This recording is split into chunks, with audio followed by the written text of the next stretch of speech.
Today we're going to be taking a deep look at a long-term use case, a review of this fleece sweater.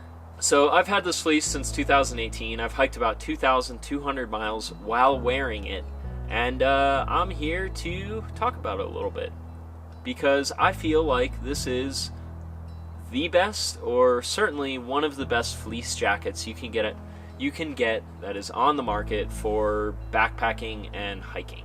And I don't know, I like it for daily use as well. Now, something to keep in mind when it comes to warmth and insulation and, staying happy and comfortable in the outdoors is that everyone's going to be different. Some people are just naturally a little bit colder than other people. Some people are just naturally a little bit warmer than other people. So in all cases, you know yourself better than I know you. So use your own judgment in some of these things. When looking at this jacket, this is the Kuiu Peloton 97. It is a hunting company, I believe, that makes it. They make like hunting apparel and hunting backpacks and things like that. So, if you don't want to support a hunting company, don't support them. But, it is a very fine piece of gear, so it's worth looking at. Now, as for some features of this thing, it does have some little thumb holes, so you can kind of pull the sleeves over your hands a little bit easier. This jacket does come with a hood, though I believe you can get one without a hood, which would save some weight if you are trying to, have a lighter mid-layer type of thing, and you don't want the full hood. It does have a half zip. And, the fit is great. I wear a size large with t-shirts and, just about everything. And this is a size large, and it fits me perfectly. Now, it is really kind of a no-frills kind of jacket. There's not too many features to talk about. You got the little thumb holes. You got the little hood to go with it. You got the half zip, but, there's not really much else going on here. And I think that's ultimately one of the best parts about it, and that is maybe partly why it is so lightweight. There's really not much to it. I've mentioned a couple times that this is an extremely lightweight fleece, and it comes in for a size large at 5.8 ounces, which is, extremely lightweight for a fleece. Personally, I don't really want a fleece sweater if it's going to weigh too much more than this, because I could just wear a puffy jacket. Now, why would I use something like this over a puffy jacket? Well, a puffy, a down jacket, a synthetic jacket, something with a little bit more bulk, it is going to weigh a little bit more. It is going to take up a little bit more volume in my backpack. But also, it's just two different styles of hiking. And this is where you can kind of ask yourself, what type of hiker are you? Is this something that you would even enjoy? I wear this fleece on those types of trips and I get away with it totally fine because I hike all day. I wake up in the morning and I start walking. I'm not sitting down at my camp. I'm not making breakfast there. I pack up my things and I go. So part of why the fleece sweater works so well for me is because I am generating a lot of my own warmth through movement and the physical activity of just walking all day. So for those of you who like to walk all day, I highly recommend getting a fleece. You can wear this while walking in the mornings, and it's going to keep you warm, but not too warm. Whereas a puffy jacket, as stated, is not going to work in that same way. A puffy jacket would be better for trips that are colder, for sure, but also trips where you, the hiker, are just more likely to maybe hang out more in the morning, maybe hang out more in the evening. You're just sitting down, you're hanging out with some friends who are camping with you, maybe some people you met out on the trail. A fleece sweater is just not going to keep you too warm if you're just sitting static in the cold. Whereas a puffy jacket is not very breathable, which is good because it's going to keep you a lot warmer. It's got that thick insulating layer in between you and the cold. That's going to keep you warm.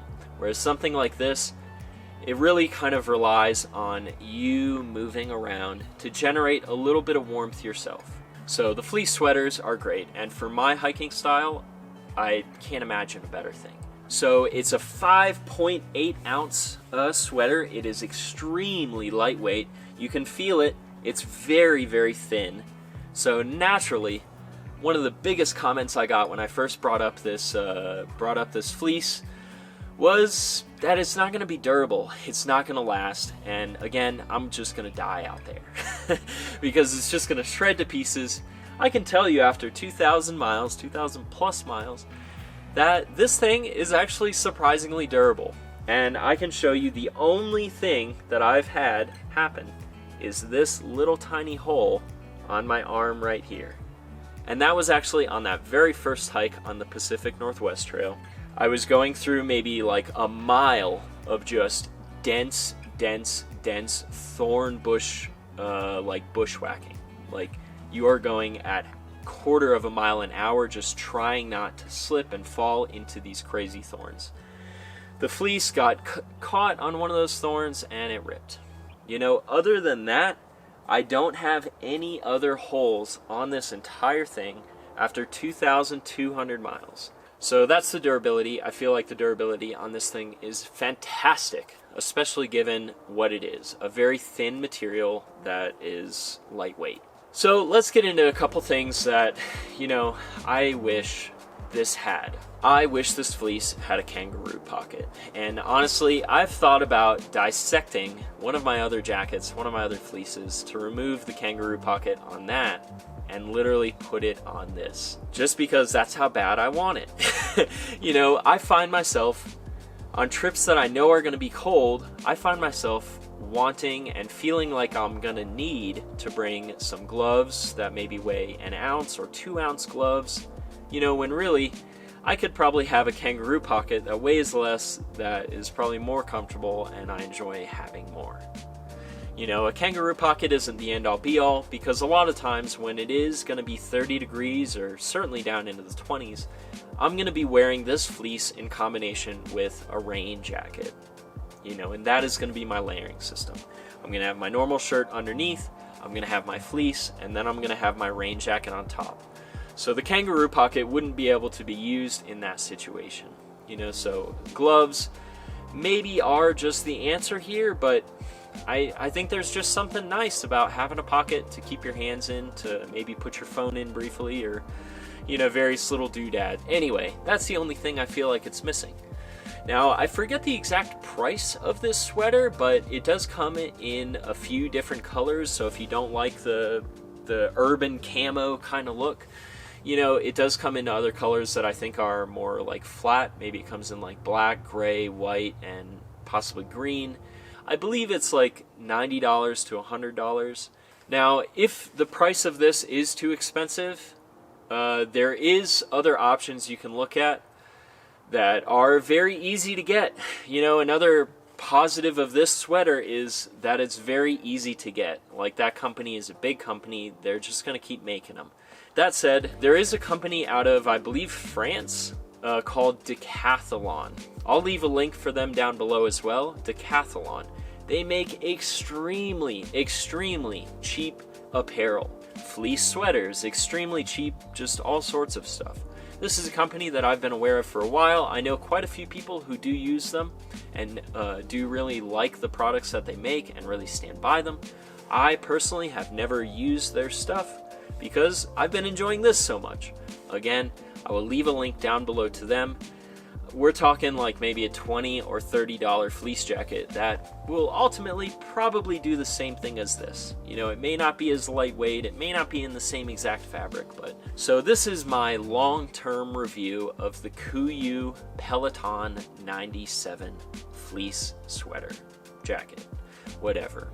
So if you liked this review and you want to see more stuff like this in the backpacking and hiking world, or just outdoor gear world, I do a lot of stuff like that. I've also hiked 11,000 miles around the United States. A lot of those trips are upwards of 1,000 miles or more. So if you like that type of stuff, leave me a thumbs up. If you aren't already, please subscribe to this channel, and I will catch you guys in the next video.